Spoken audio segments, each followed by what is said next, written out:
Welcome to the Ultrahuman experience. This session is free for you for the complete experience. Please download the Ultrahuman app. Good evening. Welcome to Bedtime Stories. My name is Hannah. A cool January breeze blows across the spacious hall early in the morning. It is my favorite way to be woken up, with the smell of dew wafting across from the balcony and making its way into my lungs. I love the first light of the morning, just the right amount of warm. It's fun to see the dust particles dance in the magnificent yellow light that creeps in from the windows. Sigh. It's time to get out of bed. But not before a nice big yawn, big enough to devour a full roast chicken. There's just some magic in that morning yawn, something that wakes you up. And with the yawn comes a stretch, which begins from the front of the snout and goes all the way to the back of my tail. A stretch to cap a good night's sleep. Oh no! Looks like my paws are still asleep too. Need to wake them up with a nice cleaning. I'm Clover, a 3-foot-tall, 60-pound hound. I'm a golden retriever with long golden locks and long floppy ears. I'm not sure what my last name is, but the humans keep calling me What's a good girl? So I guess my name is Clover. What's a good girl? My favorite hobbies are chasing squirrels, eating food, and marking my territory in my human's apartment. They call my human Julie. Julie is a good human. She sometimes talks to me about Ben from her office. I think she wants to make him my father. And before Ben, there was Jerry. And before Jerry, there was Lee. They're all nice. They feel the need to impress me, to impress Julie. Julie works during the day and plays with me at night. Except for Sundays. On Sunday, Julie likes to stay in bed with me and watch old movies. But enough about Julie. Time to go start my day. The best part about being a dog in a nice apartment in the big city is the view. Julie is kind, so she keeps a small door open for me to go outside and sit in the balcony garden. The garden is where I make friends. The balcony garden is big and has grass all over, with big plants on the sides. There is a bench near the parapet where I can sit and see the whole big city. I can see a big puddle of water in the center of the city, and around it are tiny boxes that are tall and blue. White mist covers most of the gray roads in the morning, but in the evening all the yellow lights go on, and it looks like the lights that Julie has in her bedroom. Usually, there are pigeons and other birds who come to see me. But whenever I go to say hello, they get shy and fly off. Maybe because they think I will eat them. But I can't eat birds. I eat only chicken. Chicken is my favorite. No matter. I will try and say hello to them later. But first, let me do some yoga to settle my mind for the day. The easiest pose for me is the dog pose. It's so simple. I just have to stand. The next is the mountain, where I stretch my forelegs forward and push the front part of my body down while stretching my bum high into the air, just loosening up all my hip bones and stretching out the muscles of my back leg. The pain is oddly satisfying. All the stiffness of sleep fades away, and a warmth begins to spread.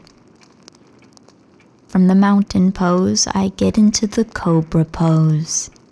Here, my bum comes close to the grass. I stretch out my back legs and push out my chest with my front legs.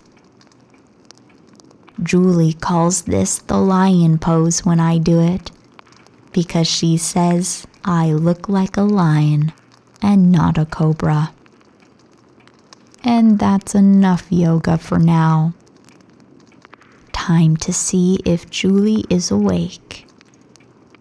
Of course she isn't, but that's why I'm here. Julie likes to sleep in her bedroom with thick white blankets. Sometimes she says that she wants a blanket made out of me. But then we watched this film about some Dalmatians, and she said that the joke is not funny anymore. The most fun way to wake Julie up is by jumping right on her. From the floor right onto whatever part of her is facing upward. And whenever I do this, she grunts and pretends she isn't having fun. That's the game she plays in the morning. She even says funny things like, "Clover, why don't you come with a snooze button?" She's funny like that. After a lot of pouncing and wagging and wrestling, Julie gets out of bed. It's time for my walk. She puts me in a bright red collar for my walk. I think it makes me look pretty. It's one of the times during the day when I get to go down and look at tall apartment buildings.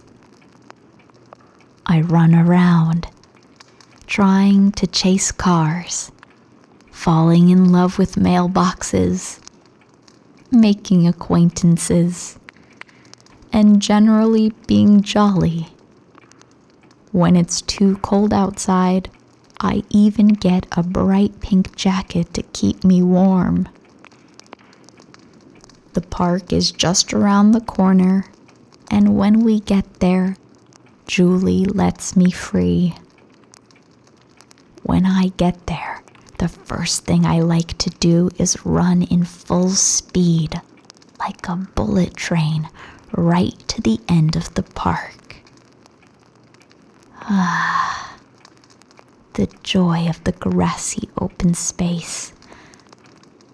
Dirt under my nails, and a bright blue sky above is unmatched. There's really nothing like running around happily, gasping for air, and chasing butterflies. Don't get me wrong, I like Julie's apartment too, but she's always like, "Clover, don't chew the couch. Clover, don't break the vase. Clover, don't scratch my walls. Clover, don't eat my plants. Clover, don't sleep on my freshly washed clothes. Here in the park, Julie says I can do anything. Well, except maybe jump in the mud. But she doesn't understand my love for a beautiful puddle. There's a kind of fulfillment I get by jumping headfirst into the slush. My paws go right through, and the mud feels like a lovely liquid blanket. Julie jokes that I'm the reason she changed the color palette of her house from elegant white to rustic brown. When I come back from my walk, Julie goes around getting ready. I have some time on my paws before breakfast is served. This time is spent scratching pillows and cushions, stretching and shedding all around the house, and exploring the carpet. The carpet is like a magical place under which Julie likes to put things. Every day I find something new there, and whenever I bring something out from under the carpet, Julie looks at me with shock and asks where I found it. Sometimes I find jewelry. Sometimes I find paper that's got taxes written on it. One time I also found a picture of Jerry. Julie is forgetful like that, so I brought it out and kept it on her bed where she couldn't miss it. When she saw it, she picked it up and looked at it for a long time, and then put it away somewhere where I couldn't find it. Breakfast is kind of a me time. This is when both Julie and I sit in the kitchen and eat. I munch down my yummy minced chicken, and Julie eats some gooey, tasteless stuff she calls oats. She tried feeding it to me, but no, ma'am, I will not eat any of that. I have my chicken. Julie looks at me weirdly sometimes. I can tell she's eyeing my delicious chicken. But why won't she make some for herself? It's delicious. Sometimes she says things like, "How do you eat so much and never get fat?" I don't know. I've been thinking about that one for a while. Once I do figure it out, I'll be sure to let her know. All I know is I don't need to worry about getting a beach body. I already have a great beach body. Soon after breakfast, Julie runs off outside, leaving me alone to play my games. One of my favorite games involves this magic bowl of water in the bathroom. I love to drink water out of it.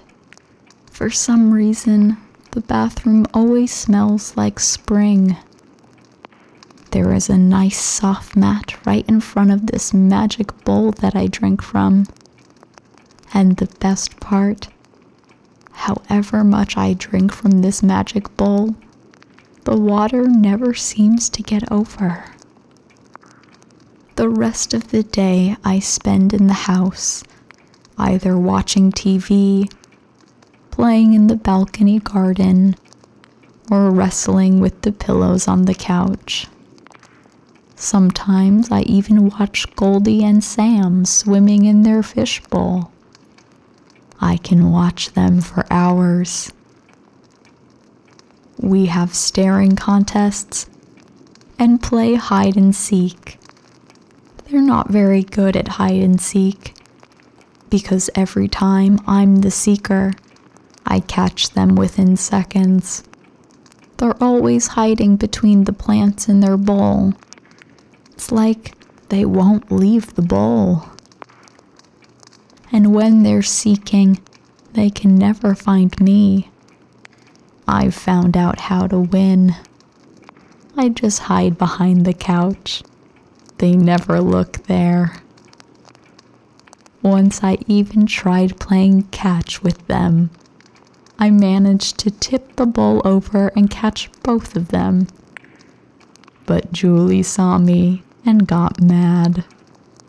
She rushed to them, picking them up, and took them to the bathroom, where she put them in the magic bowl that I drink from. Then she filled the water in their bowl again and put them back in. She told me that I was never to play catch with Goldie and Sam again. She said they would get tired easily and go to sleep if I did that. Oh well, I don't know what the big fuss is, but all right. In the evenings, I like spending my time sitting on the balcony and watching the city. When the sun goes down, the fairy lights come up in the streets. Everything looks magical. The sky turns shades of orange over the city skyline. Many cars come out, looking like little toys. Sometimes there's music that plays from the neighbors' houses. The big blue puddle becomes black and calm, and buildings are reflected in it, much like a painting. That's how most of my days are spent, with lots of joy and zero responsibilities. And this was great, until recently when something happened. It began early this year. Usually, Julie would leave me all in the house during the day for 5 days a week, and I had that time all to myself. But suddenly, she was always there, and she was always watching men on the TV. People kept saying something about some man, or maybe animal, called Panda Mike. Now, I don't know any pandas, let alone any named Mike. But Panda Mike seemed to be causing a lot of trouble for everyone. But not for me. Having Julie around just meant more playtime with her. Since then, Julie has been working from home. She even dresses funnily. All her shirts and tops look ironed and clean, but she wears the same pajama bottoms for days. It's been a fun time for us. She really got into baking too. For some time she made a lot of bread, and that's all we ate for a while. Then there were a few weeks when she got into painting. She would stand in the balcony for hours and paint her plants. She wasn't very good at it. Most of her new hobbies were fun, except for the flute. Julie got a new flute, and she would try and learn to play it at all odd times of the night. It was pretty awful, if you ask me, and came in the way of my beauty sleep. I even tried to hide it under the carpet, but she found it. Thankfully, after a while, the terrible sounds stopped. There were also a few weeks when Julie exercised a lot. She even bought a mat, which was such fun for me to scratch and chew. But then she took it away and told me it wasn't meant for that, but for her to work out on. I've never understood why humans can't share more. She seems to be doing better now. There are no more late night calls, not as many video conferences, and she's finally stopped talking about that godforsaken panda mic. She seems less anxious now. Her most recent new hobby is tea. She loves making and drinking tea. She tried giving me some, but tea wasn't just my cup of, well, tea. She likes sitting outdoors now. On the balcony, we watch the sunset together. The city, too, has changed. There aren't as many cars on the road. The air smells better, fresher. We sit on the bench for hours, just watching night fall slowly.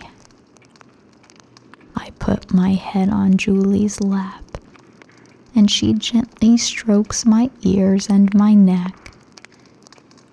She's been giving me a lot of kisses and hugs and extended belly rubs. This has been our time. She sits and sips on her hot cup of tea.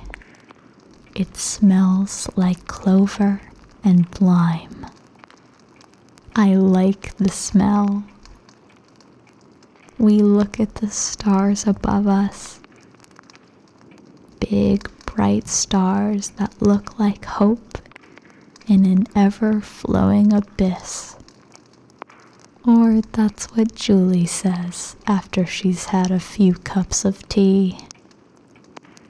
Sometimes I climb down from the bench and sink into the grass at Julie's feet. Then she bends down and rubs my head and presses my ears gently for a while. Julie's massages never get boring. Enjoying the massage, my eyelids begin to grow heavy. Julie's soft, soothing strokes lull me to sleep, and I fall asleep under the stars. Good night, and sweet dreams.